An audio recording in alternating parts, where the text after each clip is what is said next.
Praise the lord. ప్రభు అయిన యేసుక్రీస్తు నామంలో మీ అందరికీ మా హోసన్నా మినిస్ట్రీస్ తరపున హృదయపూర్వకమైన వందనాలు తెలియపరుస్తున్నాను. ప్రభు మిమ్మల్ని దీవించి ఆశీర్వదించునుగాక. ప్రియులరా, ఈ అనుదిన కృప అనే ఈ క్లుప్త సందేశాలు ప్రతిదినం మీరు వినడానికి ఈ ఛానల్ని సబ్స్క్రైబ్ చేసుకోనండి.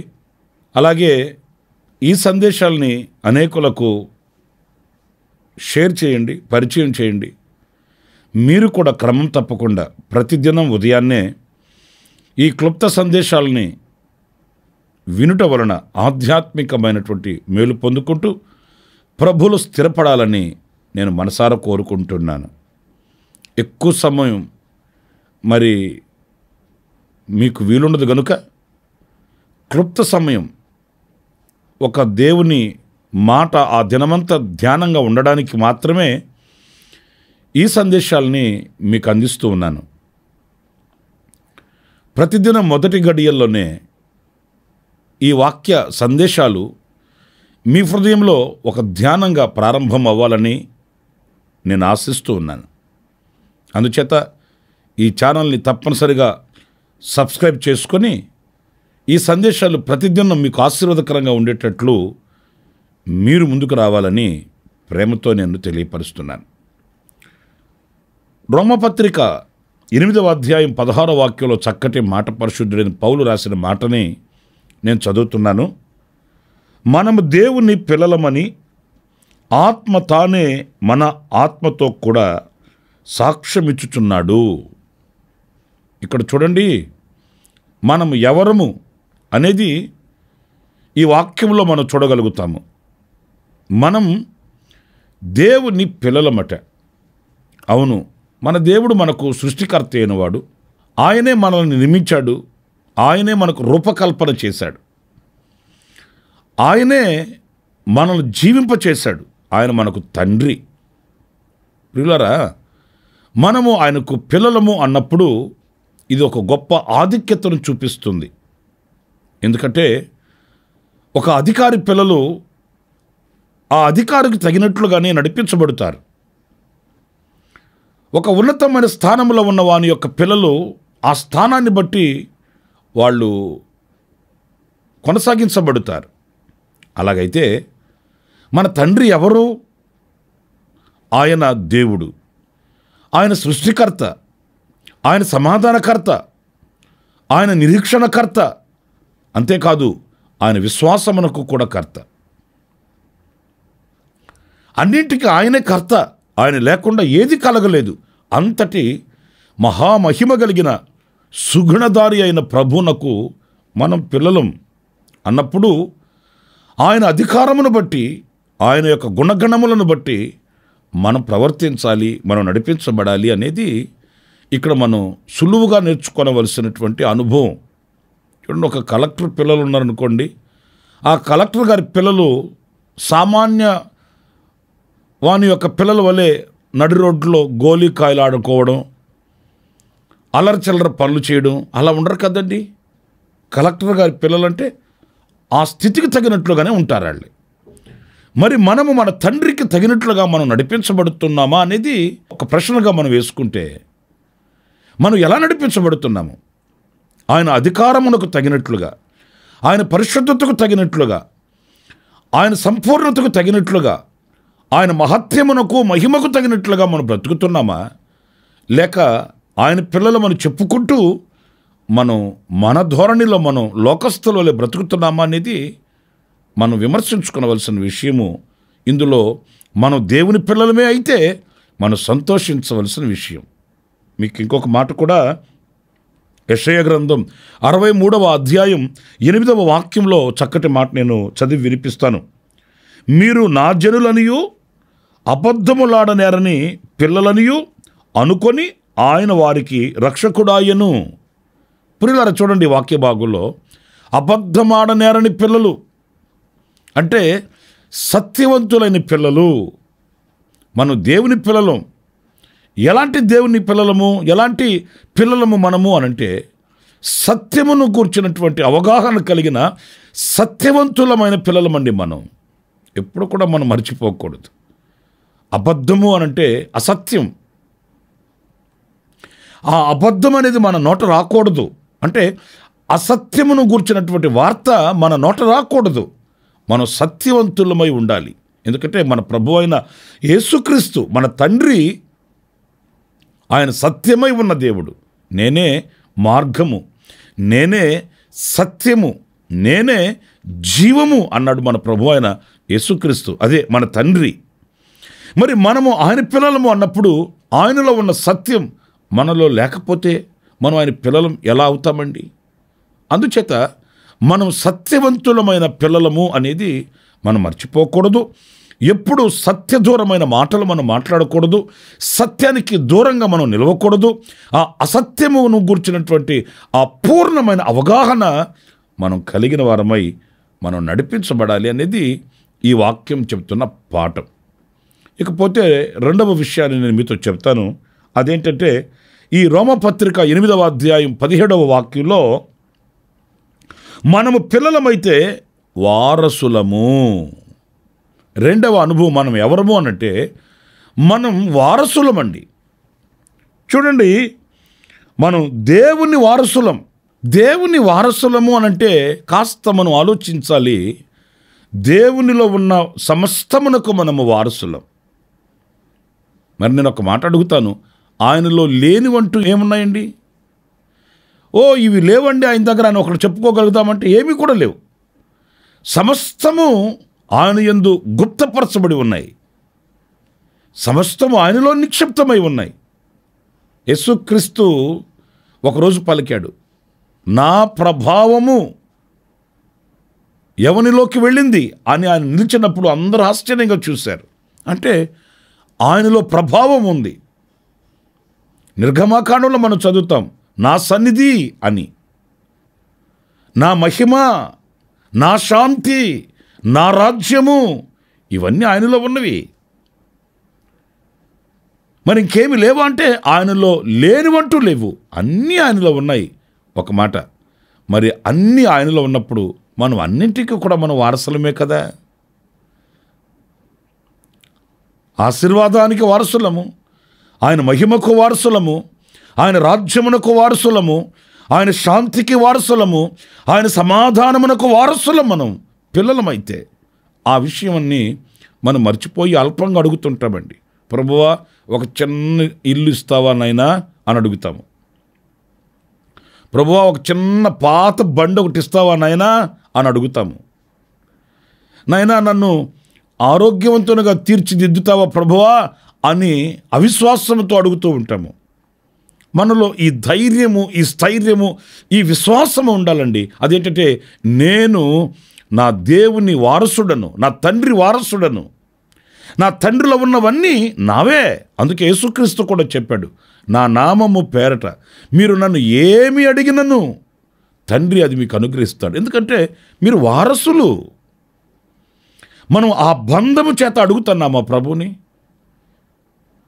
ఆ సన్నిహితమైన సంబంధం కలిగిన వారమై మనం అడుగుతున్నామా ప్రభుని? పొందుకోగలుగుతున్నామా దీవెనలు అనేది మనం ఆలోచించి, నేను లోకస్తుడను కాను, నేను దూరస్తుడను కాను, నేను ఆయన వారసుడను, ఆయన దీవెనలకు నేను వారసుడను.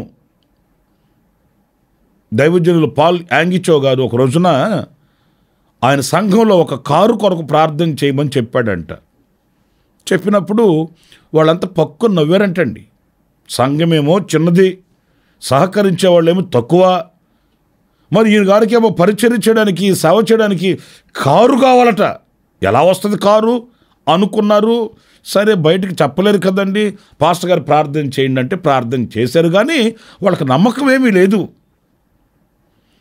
ఆ తర్వాత మరుసటి వారం ఆయన వాక్యం చెప్తూ అన్నాడట, పోయిన వారం మనం కారు కొరకు ప్రార్థన చేసాము, దేవుడు మనకు అనుగ్రహించాడు, స్తోత్రం చెప్పండి అన్నప్పుడు వాళ్ళు ఒకరి ముఖాలు ఒకరు చూసుకున్నారంటండి. ఆల్రెడీ పాస్టర్ గారికి ఎవరో కానుకగా కారు ఇచ్చినట్టున్నారు, అది మనకు విషయం చెప్పకుండా వాటి కొరకు కారు కొరకు ప్రార్థన చేయించాడినా, లేకపోతే పోయిన వారం ప్రార్థన చేసి ఈ వారానికి కారు ఎట్లా వస్తుంది, అది 2 రూపాయల 3 రూపాయల అని మనసులో అనుకున్నారు.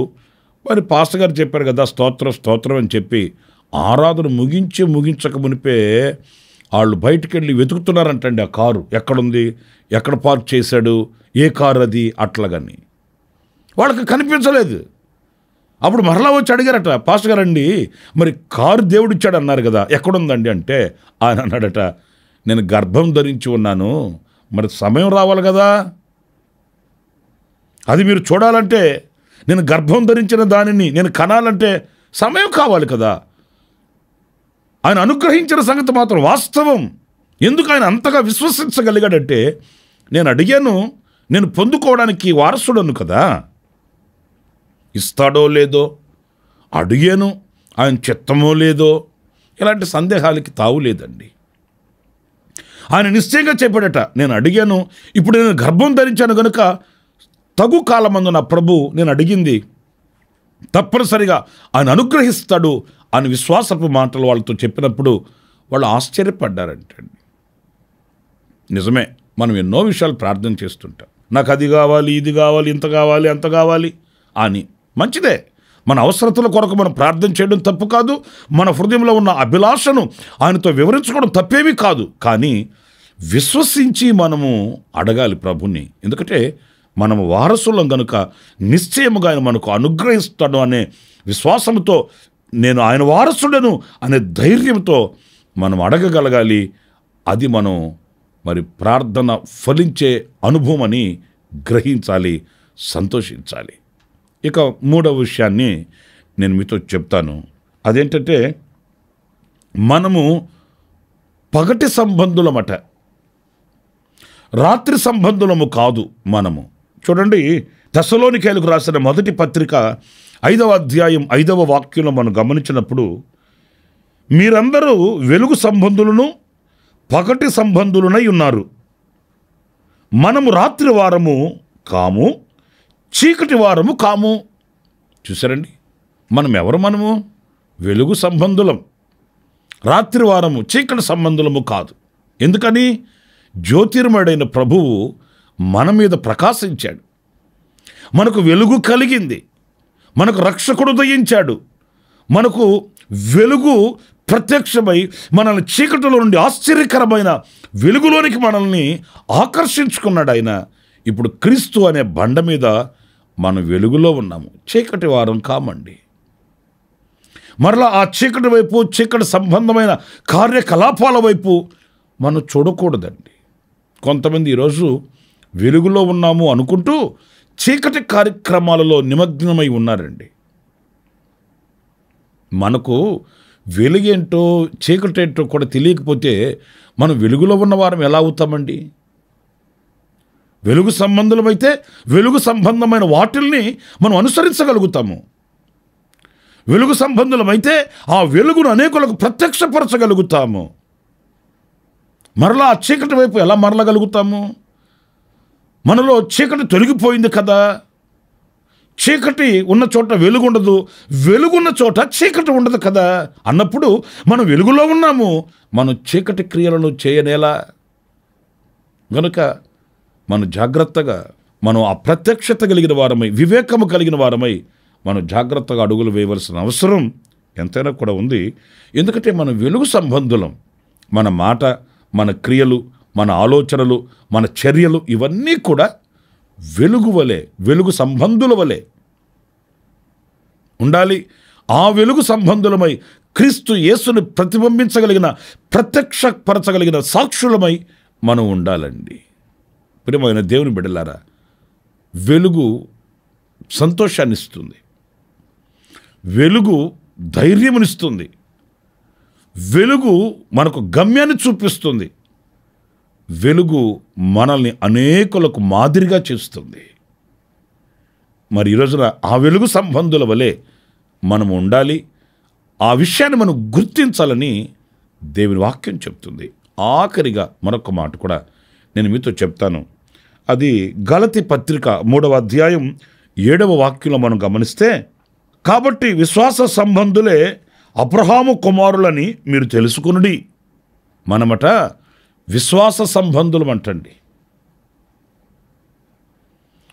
మనం లోకస్తుల వలె అవిశ్వాసపు మాటలు మాట్లాడుకుంటూ అవిశ్వాసపు మార్గంలో నడిపించబడుతున్న వారం కాదు. ప్రతిదీ మనకు ఒక విశ్వాసం ఉంది. విశ్వాసం అంటే ఏంటి అంటే కనిపించని దానిని నమ్మడమే విశ్వాసం. కనబడే దాన్ని నమ్మాల్సిన అవసరం ఏం లేదు. కనబడని దానిని విశ్వసించవలసిన అవసరం ఏమీ లేదు. కనబడని దానిని విశ్వసించాలి. ఇప్పుడు దేవుని రాజ్యము, పరలోక రాజ్యము అంటున్నాము. అది మనకు కనిపించట్లేదు, కానీ నమ్ముతున్నాము. ఇది విశ్వాసం. మన ప్రభు అయిన యేసుక్రీస్తు మన కొరకు దిగి వస్తాడు అని మనం నమ్ముతున్నాం. అది విశ్వాసం. ఆ రీతిగానే మనలో జరగవలసిన కొన్ని కార్యాలు ఉన్నాయి. ఆ కార్యములను గురించి మనం నమ్ముతున్నాము. అది విశ్వాసం. అంటే నమ్మిన వాడే విశ్వాసాన్ని పిలువబడతాడు. నమ్మకం లేకుండా విశ్వాసాన్ని ఎలా పిలువబడతాడండి? మనం ప్రార్థిస్తాము. ప్రార్థించిన దానిని మనం నమ్మినప్పుడే విశ్వాసులం అవుతాం. కొంతమంది ప్రార్థన చేస్తారు, కొన్నాళ్ళు అయిన తర్వాత ఏమంటారంటే, నాకు తెలుసండి అది జరగదని తెలుసండి. మరి తెలిస్తే ఎందుకు ప్రార్థన చేశా? ఓ కన్నీరు మున్నీరుగా ఏడ్చి ప్రార్థన చేసి 4 రోజులు గడవగానే వాళ్ళు చెప్పే మాట ఏంటంటే, నాకు తెలుసండి, నాకు తెలుసండి. ఎలా జరుగుతుందండి? మరి నేను అంటాను, ఎలా జరుగుతుందండి అన్నప్పుడు ఎందుకు ప్రార్థన చేశావు అంటే నమ్మకం లేని ప్రార్థన, అవిశ్వాసపు ప్రార్థన అంటారు దాన్ని. అందుచేత అలా కాకుండా మనం విశ్వాసము కలిగిన వారమై విశ్వాస సంబంధులమై ఉండాలి. మనం విశ్వాస సంబంధులము అనేది మనం గ్రహించి ఆ దిశగా మనం అడుగులు వేసి మన విశ్వాసాన్ని కాపాడుకుంటూ విశ్వాసము వలన కలిగిన విజయాన్ని పొందుకుంటూ ప్రభు కొరకు సాక్షిగా నిలుచుదాం. ప్రభు అలాంటి కృప మనందరికీ అనుగ్రహించునుగాక. నేను 4 విషయాలు మీతో చెప్పాను. మనము పిల్లలము, మనము వారసులము, మనము వెలుగు సంబంధులము, మనము విశ్వాస సంబంధులము. ఇలాంటి అనుభవాలలో ప్రభు మనల్ని ఒక్కొక్కరిని నడిపించి ప్రభు కొరకే మనల్ని పత్రికలుగా వాడుకొనుగాక. చిన్న ప్రార్థన. జీవాధిపతి అయిన ప్రభువా మీకు వందనాలు. నైనా మేము ఎవరము అనేది మేము గుర్తించి బ్రతకడానికి మరొక్కసారి మీరు మా ఎదుట ఉంచిన సత్యమును గూర్చి మీకు వందనాలు చెల్లిస్తున్నాను. అవును, మేము మీ పిల్లలం, మీ వారసులం, వెలుగు సంబంధులం, విశ్వాస సంబంధులం. మేము ఎన్నడూ కూడా మర్చిపోకుండా నైనా మెలకు కలిగి బ్రతకడానికి మీరు కృపను అనుగ్రహించమని, ఇదిగో ఈవేళ నీ సన్నిధిలో ఈ మాటలు విని ప్రార్థిస్తున్న ఒక్కొక్కరిని ఆ రీతిగా మీరు నడిపించమని మీ బిడ్డలు మీ చెడు సమర్పిస్తూ ఈ దినమునకు కావలసిన విశేషమైన కృప సమృద్ధిగా మీరు అనుగ్రహించి నడిపించమని యేసు నామములో ప్రార్థన చేసి వేడుకుంటున్నాను తండ్రి. Amen, amen. ప్రభు మిమ్మల్ని ఆశీర్వదించి దీవించునుగాక. విశేషమైన కృప నా దేవుడు మీకు అనుగ్రహించుగాక. మరి జన్మదిన శుభవేడుకలు జరుపుకుంటున్న వారికి నా దేవుని సన్నిధి తోడుగా ఉండుగాక. కన్నీళ్లలో ఉన్న వారికి విడుదల కలుగుగాక. నా దేవుని కటాక్షం సమృద్ధిగా కలుగుగాక. ఆమెన్. ప్రతి దినము ఈ అనుదిన కృపాను సందేశాల కొరకు ఇంకా మరిన్ని ఆత్మ సంబంధమైన సందేశాల కొరకు ఈ మా యూట్యూబ్ ఛానల్ ని సబ్స్క్రైబ్ చేసుకోండి. Pastor Ramesh ministries.